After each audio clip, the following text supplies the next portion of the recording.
அதிமுக ஆட்சியில் தமிழ்நாடு ஏற்றம் கண்டதாக எடப்பாடி பழனிசாமி பெருமிதம். மத்திய அரசுடன் இணக்கமாக இருந்து தேவையான திட்டங்களை கொண்டு வந்ததாக பேச்சு. எடுக்கப்படவில்லை.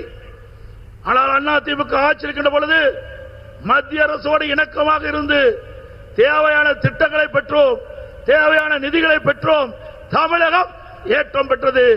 இந்தியாவிலேயே தமிழகம் முதன்மை மாநிலம் என்ற பெருமையை அதிமுக ஆட்சி அடைந்தோம்.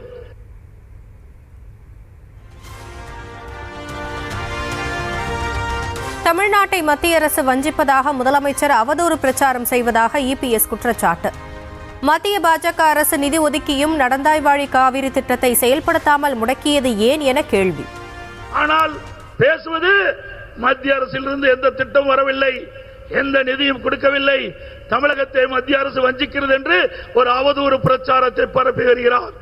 மத்தியிலே ஆளுகின்ற பாரதிய ஜனதா அரசாங்கம், மரியாதைக்குரிய பாரத பிரதமர் நரேந்திர மோடி அவர்கள் நமக்கு கொடுத்த வாக்குறுதியின் அடிப்படையிலே நடந்தாய்வாழி காவிரி திட்டத்திற்கு 11,600 கோடி ஒதுக்கி இருக்கின்றார்.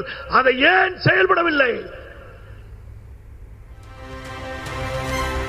நாமக்கல் மாவட்டம் திருச்செங்கோடு பகுதியில் எடப்பாடி பழனிசாமி இன்று வாக்கு சேகரிப்பு.